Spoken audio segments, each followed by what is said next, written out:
Mami, mag-survey lang kami. Present palagi sa Duterte. Bakit po Team Duterte, ma'am? Ay, maraming nagawa. Ang Team Marcos wala yan. Duterte tayo. Ma'am, nakakakuha po ba kayo ng ayuda mula dito sa gobyerno ni Marcos? Katulad po ng Ay, AIX, hindi na Tupad. kukuha dyan kasi kinuha mo yan, binibita mo yung boto mo. Ayun, Yan. Kailangan magkaisa tayo Pilipino, Duterte tayo. Kaya galit na kami dyan kay Marcos, kala mo ba? Ano ba yung mga pangako ni Marcos na hindi niya natupad? Bigas, Natupad. 20 Bigas? pesos. Hanggang ngayon wala pa. O, di ba? Ma'am, Pinuto ko pa naman yan akong campaign yan dun sa Pangasinan. Nabudol ako. Nabudol po kayo. Nabudol. Eh, ano tayo? Ma'am, may Duterte, panawagan Ma'am po. Sara. May panawagan po na magpa-drug test si Presidente Ay, Marcos. mas maganda yan. Maganda yan para at least kita ng taong bayan na siya wala. Para maklaro yung pangalan niya. Pero kung ano, yung ikuha natin ngayon sa kay panahon ni Tatay Digong. Ay ngayon mahirap na kasi hirap na ang bansa natin, di ba? Kaya nabudol kami diyan kay Bongbong Marcos. Nag-campaign period ako diyan sa Pangasinan sa amin. Halos lahat doon. Inampin ko yung walang bayad kahit safe ko yan. Hindi ako naghingi yan, kaya ako nabudol. Kaya ang gusto ko lang sana maging yung pangako niya, inatupad niya kasi para sa taong bayan. Ang kumusta naman yung droga sa lugar natin? Ay naku, nakakatakot, madami yan. Kaya yung kay Tatay Digong malinis. Diba Nay, pag pumunta ka dito, kaya ang ginagawa namin, magsisilpi na lang kami sa simbahan. Pinapanalangin pa rin namin si Bongbong Marcos baka magbago isip. Pero kung tuloy na yan, wala na, alisin na natin. Ma'am, yung ano, mga presyo ng mga pangunahing bilihin natin. Sobrang mahal. Nahihirapan na kami. Sasabi sa balita kanina, ang baboy daw, bababa 350. Baba niya kay Tatay Digong 220. Imagine. Ba? Kumusta yung presyo ng bigas dito sa inyo, ma'am? Ay, mahal din. Kung magandang bigas mo, 60. Pag video, pangit, 40. Ay, siyempre, papakain mo pa sa pamilya mo pangit. Ma'am, ngayon pong... maganda kasi naghahanap buhay ka, parang pagod ka eh. Ngayon pong darating na election, ma'am, ano pong panawagan nyo sa ating mga kababayan? Mag-Team Duterte po tayo kasi makikita natin ang pagkakaisa natin. Labanan natin itong korupsyon, lalo na. Iba na yung daming korupsyon.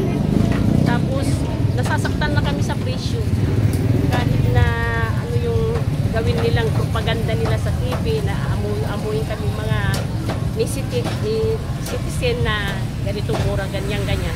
Wala yun, propaganda lang nila yan kasi alam nila na sila matatalo na ni Tatay Digong. Huwag lang nilang dayain sa eleksyon kasi once na dinaya nila yan, magkakagulo ang taong bayan. Gusto ko nga umatin sa rally ni Tatay Digong kaso may alaga akong baby. Pero kung wala akong alaga, volunteer ako na mag-ano. Kasi sila Pastor Kibuloy, inaano ko yan. Kinakampin ko Marcolita, sila Big Rodriguez. Jimmy Bondo, Marcoleta. Ano Raul Lembino? Kababayan ko yan. Anong masasabi nyo kay Senator Rapi Tulfo? Ay, ayaw ko kay Senator Rapi Tulfo. Wala ko masabi niya pero ayaw ko niyan. Silang Gino, taga-amin yan. Kaya ang sinasabi nila na taga-Norte ay solid yung Marcos. Hindi po. Totoo yan. Hindi. Galit na po kami.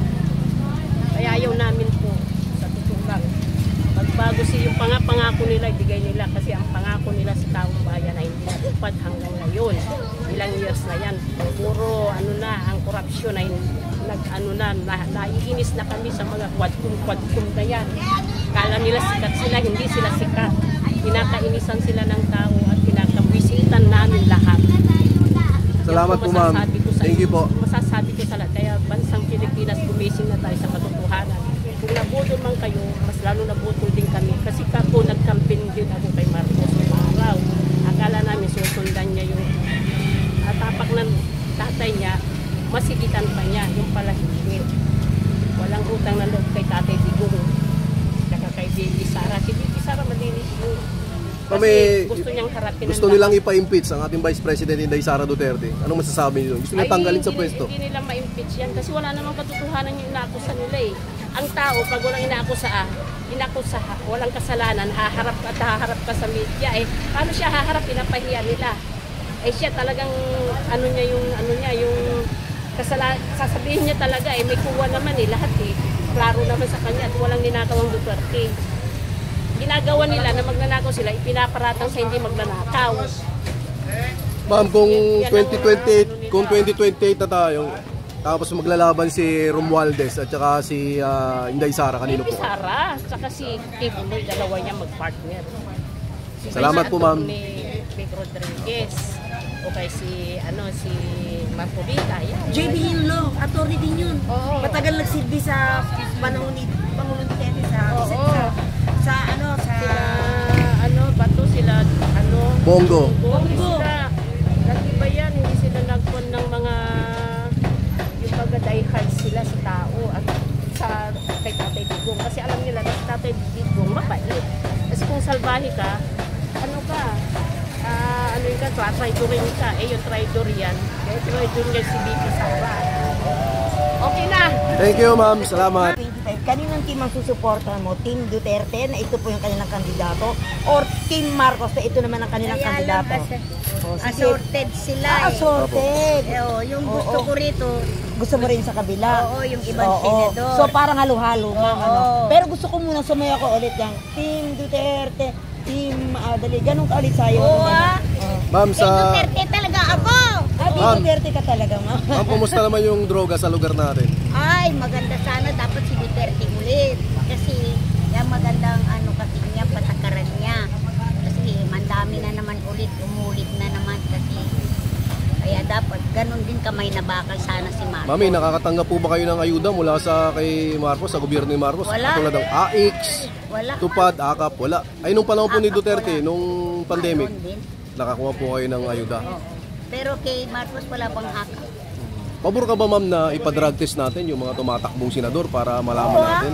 Maganda rin yun Kasi para yung mga drug addicts kung sino naman talaga. Mamaya, dukutin na. Okay na. Ma'am, doon sa ma'am, doon sa 6 na taon ni Pangulong Duterte, bigyan mo siya ng grado 1 to 10, 10 ang pinakamataas. Ano yung maibibigay mo sa kanyang grado? Ang maibibigay ko siya, maganda rin magpalakad siya. Kasi ang importante sa mga kabataan na nakakaiwas sila sa mga agreement ba. At saka yung curfew ba, tinutupad talaga. Maganda yun. Kaya ngayon, wala ng curfew. Kaya maraming pag-alagala. Wala nang curfew dito sa lugar Dito natin. sa amin, mayroon mga dito, mayroon 10 to 4. 10 to 4. Kabataan. Ewan ko sa iba. Sige ma'am, sayaw ko po. Gusto ko yung gumagano kang Team Ay, wag Duterte. na. Team Mamaya Duterte. ipalabas. Hindi po, Team Salamat, ma'am. Duterte. Thank you, ma'am.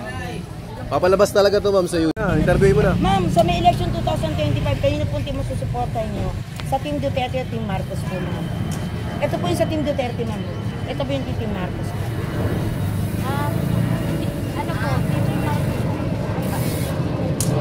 Ito po yung si Duterte. Ito po yung sa Marcos. Kay Duterte na lang po.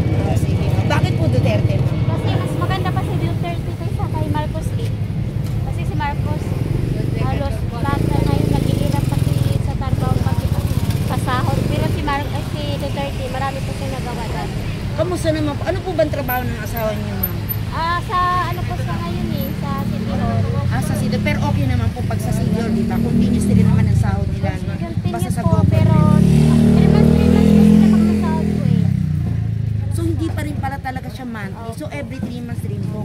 So talagang gusto niyo po talagang maibalik po kahit isa man lang sa mga Duterte. Opo. Para maibalik po yung dating ganda ng Pilipinas at titingalain po ulit ng buong mundo. Thank you, ma'am. Sige, Doon kay ma'am thank you nakared. po, Sa nakared, ma'am.